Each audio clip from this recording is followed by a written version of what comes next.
They ruled for centuries, their family tree twisting through European royalty like a stubborn vine. A family that truly believed in the power of bloodlines. For over 600 years, the House of Habsburg pulled the strings of power, from dusty castles in Austria to sun-drenched palaces in Spain. They built an empire so vast that the sun never set on it, long before anyone else claimed that title.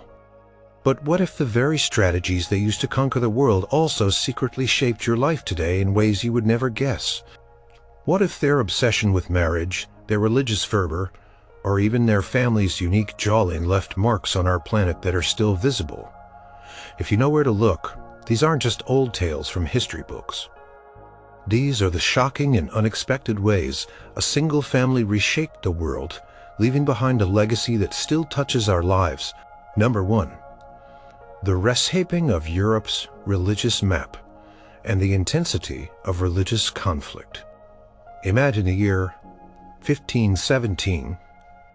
A quiet university town in Germany, a monk named Martin Luther nails a list of complaints onto a church door. It was a small act, almost a whisper, but it set off a chain reaction. Across Europe, a roar that challenged everything people knew about faith and power. Suddenly, the old unified Christian world began to crack, and the House of Habsburg, staunch defenders of the Catholic Church, found themselves at the very center of this earth-shaking drama.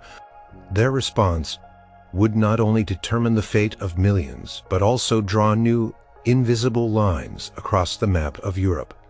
Lines that mark religious divides to this very day.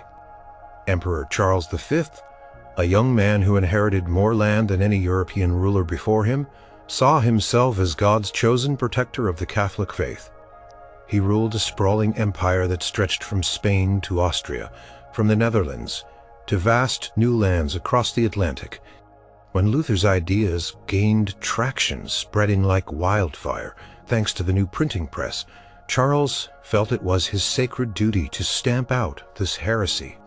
He summoned Luther to the Diet of Worms in 1521, a grand assembly of princes and powerful figures. Charles himself was there listening to Luther, defiantly refused to recant his writings. The emperor declared Luther an outlaw. But the seeds of rebellion had already been sown, and the stage was set for a long, bitter struggle. This wasn't just about religious disagreements on paper. It turned into bloody conflicts that tore apart families and nations.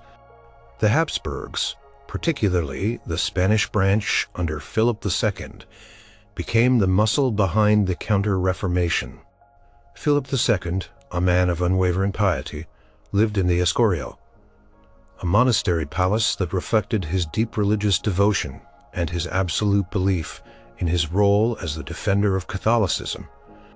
He saw the rise of Protestantism not just as a challenge to the Church, but as a direct threat to his divine right to rule. From his austere study, he commanded his vast armies and navies to suppress Protestantism wherever it appeared within his domains. One of the most brutal and long-lasting conflicts sparked by this Habsburg zeal was the Dutch Revolt. The Netherlands, a wealthy collection of provinces under Spanish Habsburg rule, had many people who embraced Calvinism, a form of Protestantism. Philip II responded with uncompromising force, sending the Duke of Alba, a stern and ruthless general, with an army to crush the rebellion. What followed were decades of horrific warfare, massacres, and sieges. Cities were sacked, people were executed for their faith, and the land was scarred by battle.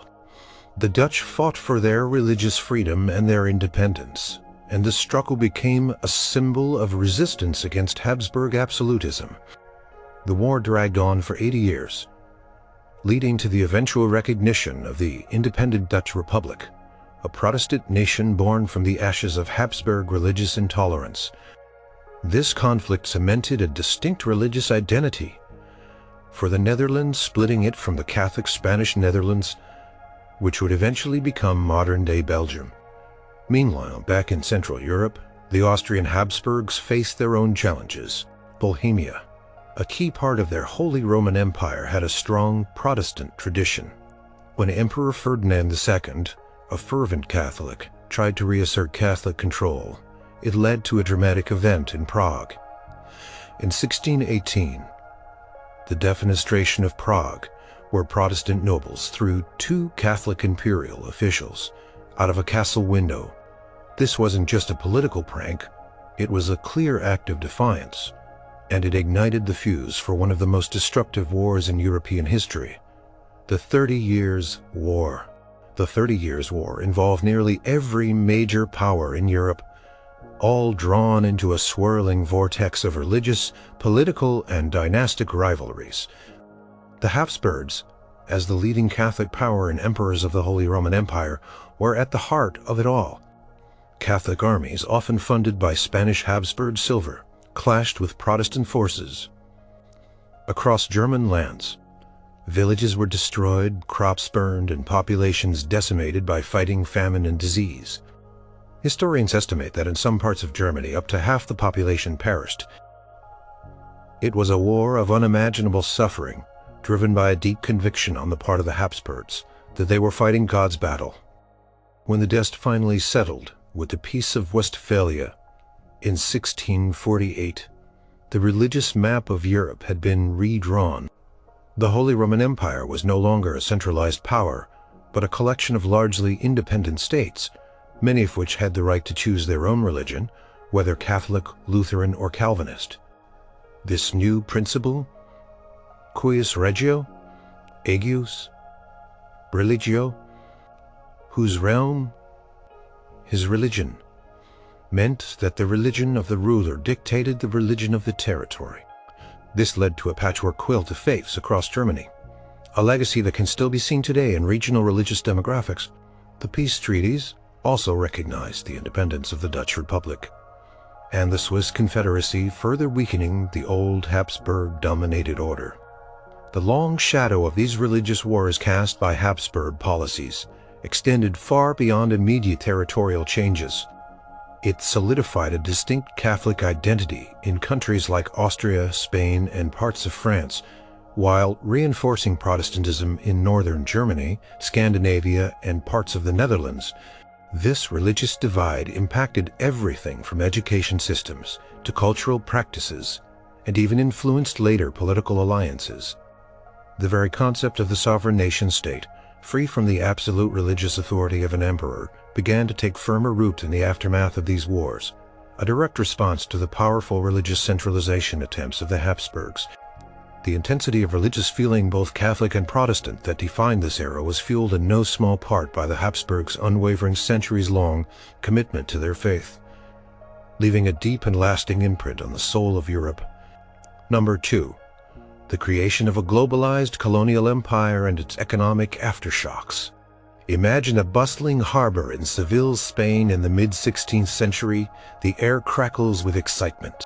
Massive galleons laden with treasures slowly make their way up the Guadalquivir River. These aren't just any ships. They are the famous treasure fleets from the New World, bringing back mountains of silver and gold that would transform not only Spain, but the entire global economy.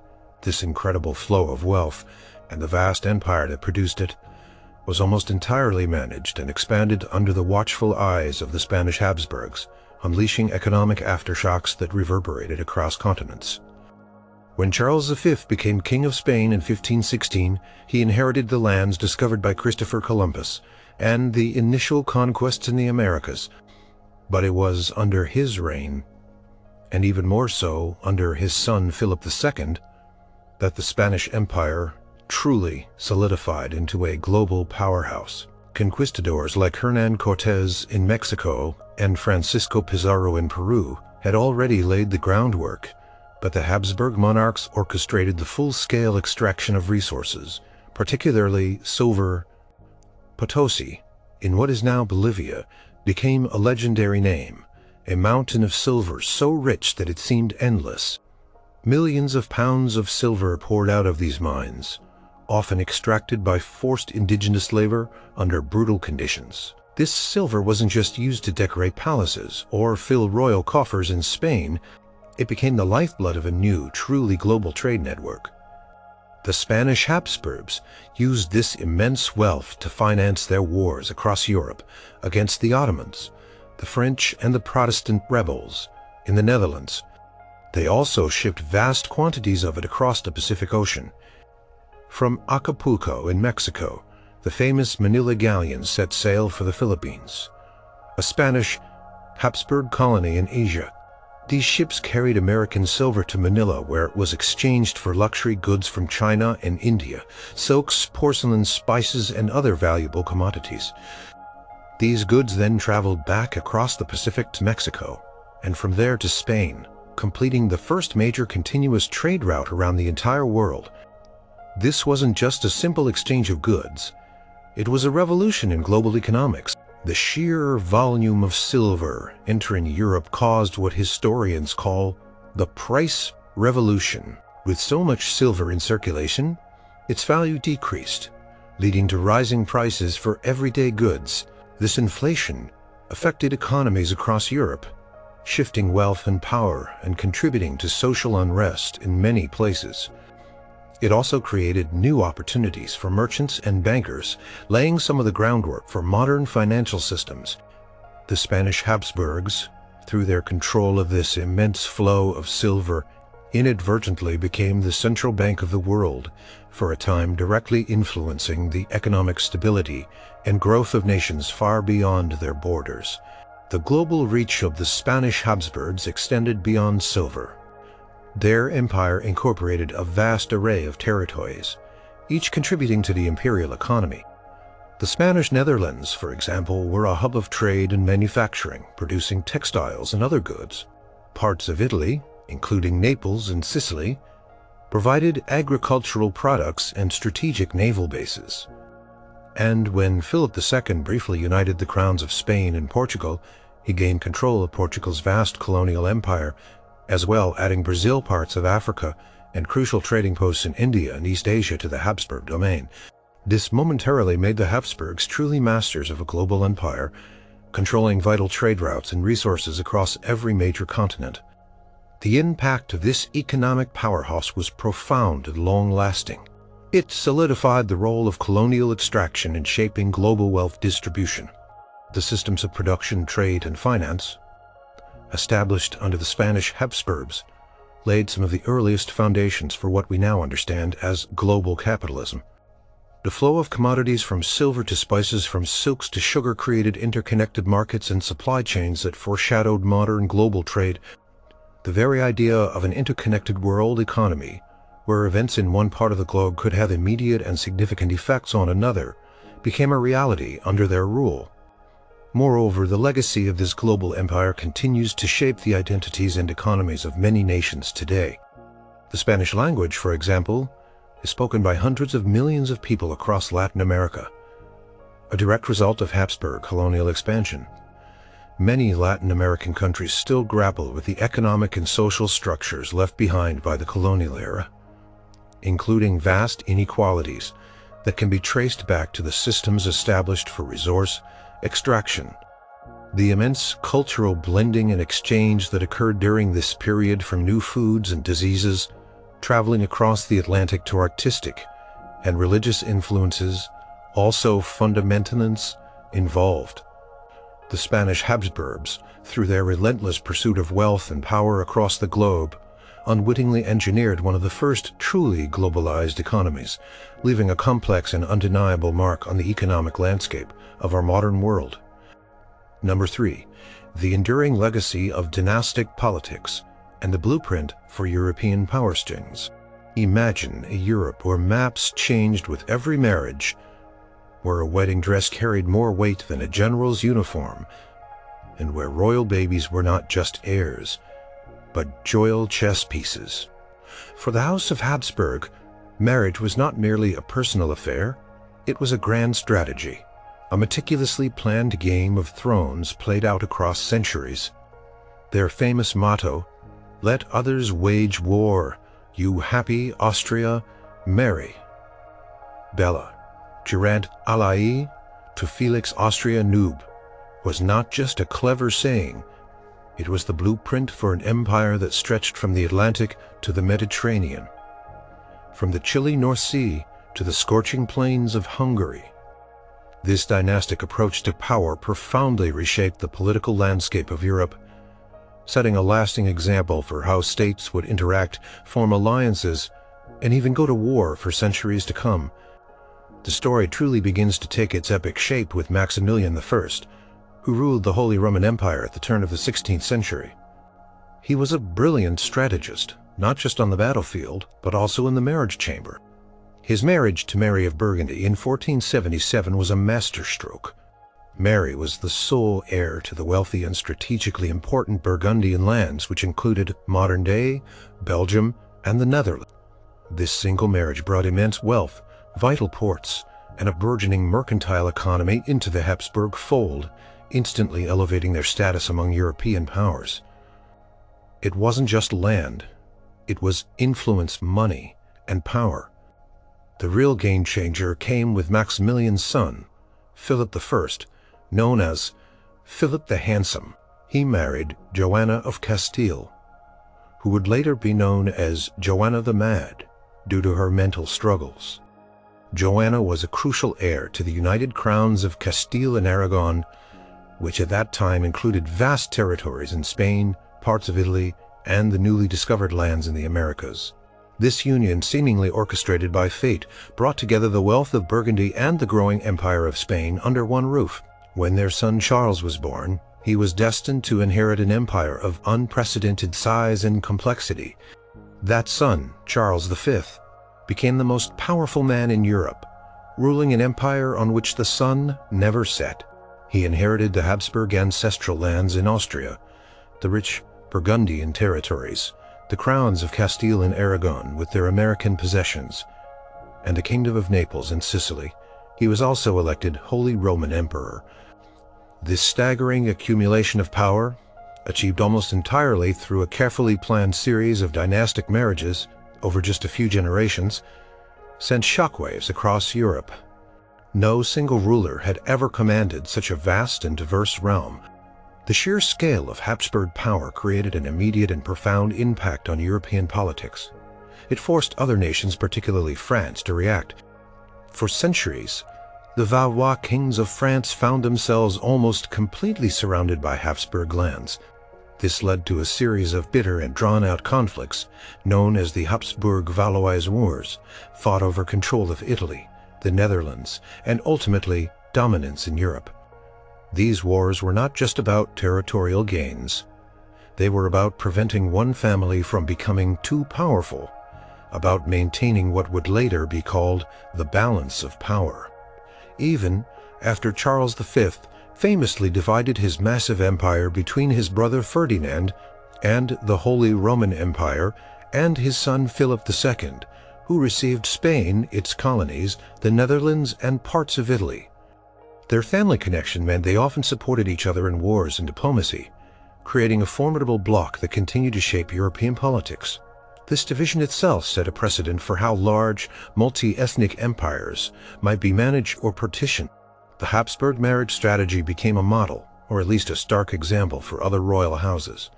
For centuries after, European monarchs continued to arrange marriages for political gain, forging alliances, consolidating territories, and preventing wars. Royal families became a complex web of interconnected relatives, where dynastic claims often trumped national interests.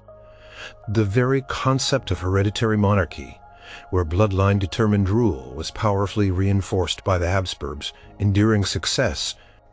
Their longevity as a ruling house, despite facing constant challenges and wars, demonstrated the remarkable resilience and strategic advantages of their dynastic approach. The lasting impact of this dynastic blueprint is evident in the very fabric of European power structures for centuries. It shaped the formation of alliances, the causes of countless wars, and the Gilding rivalries that defined eras. The rise of nation-states, which slowly began to emerge from the dynastic empires, was in part a reaction to the sprawling family-driven empires like the Habsburgs. The idea of a stable Europe where no single power could dominate was born in the shadow of Habsburg supremacy. The very rules of diplomacy, the intricate dance of alliances, and rivalries were profoundly influenced by the centuries-long game of dynastic chess, leaving a permanent mark on how nations interact and organize themselves on the global stage. Number 4. The spread and patronage of Baroque art and architecture, influencing aesthetics across continents.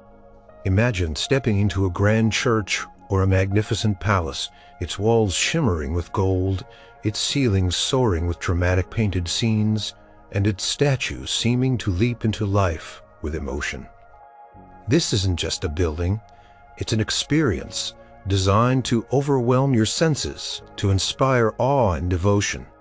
This dramatic, ornate, and emotional style is known as Baroque, and its widespread adoption and enduring impact across the globe owe a tremendous debt to the House of Habsburg.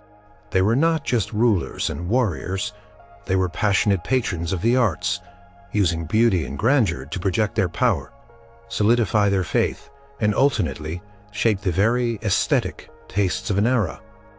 The Baroque style emerged in Italy in the late 16th century, just as the Counter-Reformation was gaining momentum. The Catholic Church, bruised by the Protestant Reformation, sought to reassert its majesty and draw believers back to the fold. Art became a powerful tool in this mission, designed to appeal to emotions rather than just reason. The Habsburgs, as the leading Catholic dynasty in Europe, embraced this style with zealous enthusiasm, seeing its potential to express their unwavering devotion and their divine right to rule. In Vienna, the capital of the Austrian Habsburgs, architects like Johann Bernhard Fischer, von Erlach, and Johann Lucas von Hildebrandt created some of the most stunning examples of Baroque architecture.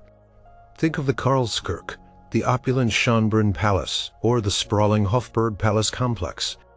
These buildings weren't just functional, they were statements.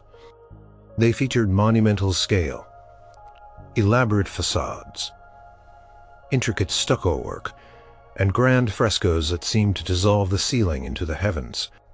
They were designed to impress, to convey the power and wealth of the emperor, and to inspire a sense of wonder in anyone who saw them. The Spanish Habsburgs were equally influential patrons. Philip IV, for example, famously supported Diego Velázquez, one of the greatest painters of the Spanish Golden Age. Velázquez's portraits of the royal family, like Las Meninas, were not just realistic. They captured the dignity and complexity of his subjects, often with a sense of quiet grandeur that defined Spanish Baroque painting. Peter Paul Rubens, though from the Spanish Netherlands, was also heavily influenced by and worked for the Spanish Habsburg court, creating vast, dynamic canvases filled with movement, rich colors, and dramatic light, often depicting religious scenes or mythological narratives. Rich colors and dramatic light. What made the Habsburgs so crucial to the spread of Baroque was the sheer geographical reach of their empire. From Vienna, the style radiated outwards into Bohemia, modern-day Czech Republic, Hungary, and other parts of the Holy Roman Empire, leaving a trail of magnificent churches, monasteries, and palaces. In Spain, it fused with local traditions to create a distinct Spanish Baroque, characterized by its intense piety and often more somber, dramatic tones. And from Spain, the Baroque style crossed the Atlantic, taking root in the vast Spanish colonies of the Americas. In Latin America, the Baroque aesthetic truly blossomed, often blending with indigenous artistic traditions to create unique and vibrant expressions. Churches in Mexico, Peru, and other former Spanish colonies are testament to this fusion. Imagine a church facade in Oaxaca, Mexico, covered in intricate stone carvings that seem to dance with light and shadow, telling stories of faith and conquest. These structures, built under Habsburg colonial rule, demonstrate how a European artistic movement could transform and adapt in new cultural contexts, influencing the visual landscape of entire continents. The interiors were often just as opulent, with gilded altars, richly painted retablos, and expressive sculptures designed to evoke strong emotional responses. For worshippers, the Baroque style wasn't limited to grand public buildings. Composers like Johann Sebastian Bach and Georg Friedrich Handel, though not directly employed by the Habsburgs in Vienna, worked within the aesthetic sensibilities of the Baroque era, creating complex emotional and dramatic musical pieces that paralleled the visual arts. The ornate costumes and elaborate court ceremonies of the Habsburg rulers themselves reflected the Baroque love of grandeur and spectacle. The lasting impact of the Habsburgs' patronage of Baroque art and architecture is undeniable. Many of the most iconic buildings and artworks in Europe and Latin America are products of this era and style. Cities like Vienna, Prague, and Madrid bear the indelible mark of Baroque design, shaping their urban planning and architectural character. The aesthetic principles of drama, emotion, and grandeur, so central to Baroque, continued to influence art and design for centuries, setting a standard for opulence and expressive power. The Habsburgs, in their desire to project their power and piety through artistic splendor, inadvertently became some of the greatest cultural ambassadors in history, spreading a visual language that continues to inspire and captivate across diverse cultures. Number 5. The unintended biological experiment of royal inbreeding and its cautionary tale. Imagine a family so obsessed with power and maintaining their bloodline that they consistently marry their closest relatives for generations. Now imagine the consequences of that choice written not just in history books, but on their very faces, in their bodies, and ultimately in the slow, agonizing decline of one of the most powerful dynasties in the world. The House of Habsburg's famous Habsburg jaw, a distinct protrusion of the lower jaw, was more than just a quirky family trait. It was a visible symptom of an unintended biological experiment. From the late 15th century onwards, the Habsburgs adopted a systematic marriage strategy. They married not out, but in. The goal was simple, yet profoundly risky: to consolidate their vast territories, maintain control over their sprawling empire, and ensure that power remained within the family, preventing any dilution of their influence or land. Cousin married cousin, niece married uncle, and double first cousins married each other. This was not unusual for European royalty, but the Habsburgs took it to an unprecedented level, creating a family tree that looked less like a branching oak and more like a tangled, knotted bush. Consider Philip II of Spain, a fervent Catholic and powerful king. His first wife was his first cousin, Maria Manuela of Portugal. His fourth and final wife was Anna of Austria, who was his own niece and also his first cousin. Once removed, this was not an isolated incident. It was the norm. His parents, Charles V and Isabella of Portugal, were first cousins. This intricate web of close familial unions meant that over generations, the Habsburg gene pool became remarkably shallow. The most famous and tragic example of this genetic consequence was Charles II of Spain, the last Spanish Habsburg monarch. Born in 1661, he was the result of literally centuries of close cousin marriages. His parents, Philip IV and Mariana of Austria, were uncle and niece. His grandmother, on his father's side, was also his great-aunt on his mother's side. The inbreeding coefficient, a measure of how related parents are, for Charles II was higher than that of a child born of a brother-sister incestuous union. The physical manifestations of this extreme consanguinity were stark and well documented by his contemporaries. Charles II famously suffered from what became known as the Habsburg jaw, or mandibular prognathism, so severe that his upper and lower teeth could not meet, making it difficult for him to chew food or even speak clearly. Portraits of him show a prominent chin, large tongue, and elongated face, but the issues ran far deeper than just his jaw. From infancy, Charles was sickly and frail. He suffered from frequent illnesses, fevers, convulsions, and digestive problems.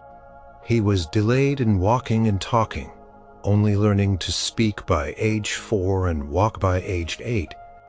He had learning difficulties and a host of other debilitating physical conditions. He was described as weak, clumsy, and often in pain. Royal physicians and foreign ambassadors reported on his deteriorating health throughout his life. As he grew older, he remained childlike, suffering from various debilitating ailments, including recurrent infections and episodes of mental confusion. He was plagued by infertility, a direct consequence of the genetic load accumulated over generations. The constant inbreeding within the Habsburg family had brought together many recessive genes. Genes that cause disorders when two copies are inherited, one from each parent. While individual Habsburgs might have carried these recessive genes without showing symptoms, the repeated close marisid. Sidmikenmin kisti kropeste brefmentikang. When Charles II died at the age of 38 in 1700, without any surviving children, the Spanish Habsburg line came to a dramatic end. His death triggered the War of the Spanish Succession, a major European conflict as other powers vied for control of the vast Spanish Empire. While the war was ostensibly about political succession, the very fact that the most powerful branch of the Habsburgs simply ran out of heirs was a direct consequence of their marriage policies. The story of the Habsburgs, particularly Charles II, stands as a profound historical case study that illustrates the long-term biological consequences of sustained inbreeding within a closed population. Before the discovery of DNA or the understanding of Mendelian genetics, the Habsburgs were unwittingly conducting a massive, centuries-long human experiment. Their story serves as a living, breathing testament to the importance of genetic diversity for the health and vitality of a lineage. Modern genetic studies, using historical records and family trees, have further confirmed the link between their marriage practices and the decline in their health and fertility, showing how deeply biology can intertwine with history. The Habsburgs' pursuit of power through bloodlines ultimately led to a biological dead end, leaving a stark and unforgettable lesson for all who look back at their remarkable yet ultimately tragic